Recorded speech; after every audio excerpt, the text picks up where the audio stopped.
Good morning, friends. I am so excited this morning. I have a magic trick to share with you guys. It's going to be amazing, and it's something you just have to see to believe. So I have two paper clips. I have a green paper clip and I have a blue paper clip. Now, can you believe that I can link these two paper clips together without touching them, without using my fingers to make them hook together? Because I totally can. All right, so I'm going to take the green one and link it to the blue one without touching it with my hands. Got it. All right, but I do need a little bit of help to make it happen. Not my hands. I'm still not going to link them with my hands, but I do need help.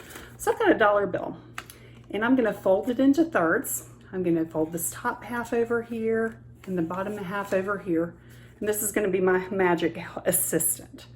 So I'm going to take this green paper clip and I'm going to hook it right on the front of the dollar bill. See, right there on the front. And then I'm going to flip it over and I'm going to hook the blue paper clip on the back of the dollar clip, or the dollar bill. So I've got the blue on one side and the green on the other, and they're going straight up and down, so they're not touching each other.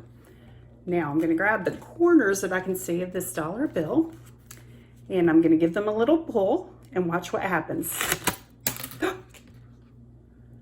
They are linked together and I didn't touch it.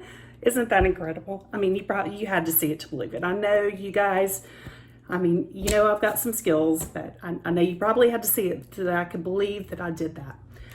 Well, last week for Sunday school, we heard the story about Jesus dying on the cross and being raised from the dead.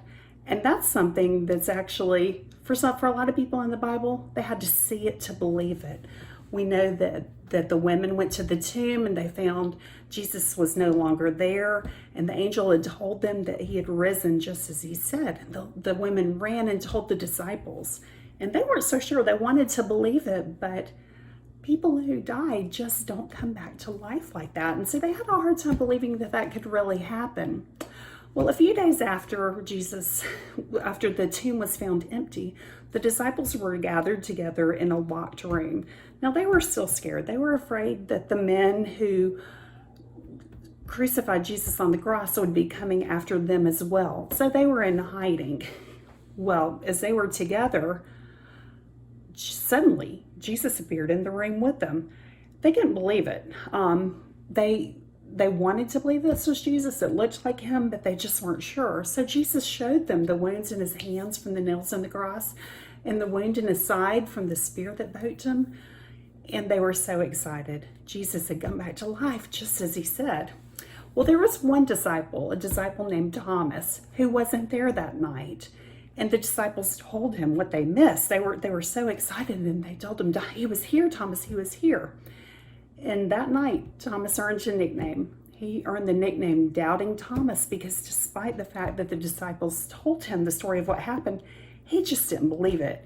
Thomas said, unless I see Jesus with my eyes, and unless I see the wound in his side and put my fingers in those nail holes, I just can't believe it. I just can't believe it.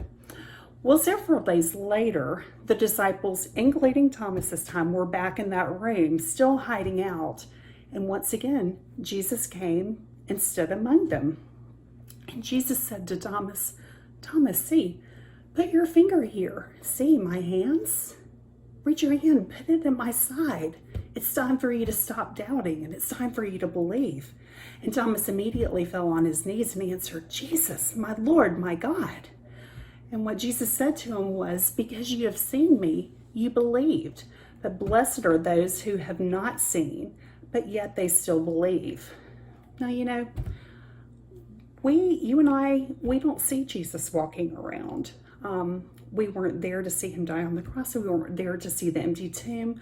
We don't see him walking around, but we can know that he is there with us no matter what, because the Bible tells us so. In the Bible, it's full of stories of God keeping his promises and being faithful to his word. He shows us time and time again that what he says is true and that he does exactly what he says he am. The Bible lets us know that even though we can't see God, we can't see Jesus, we can know and we can trust that they will always be there for us no matter what. You know, again, we've never seen Jesus with our eyes, but what God calls us to do is to be believers and to trust in Him and to trust in His Word and know that Jesus is there with us no matter what.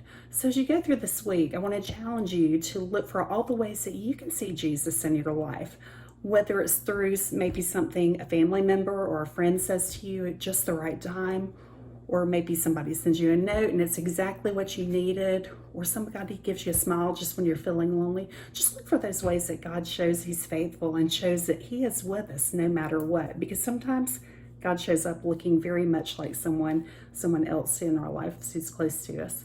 So that's your challenge for this week. I promise you, if you look for it, you will see ways that God is there for you. Until then, you guys take care, stay well. I miss you guys, I love you guys, and we'll see you soon. Bye.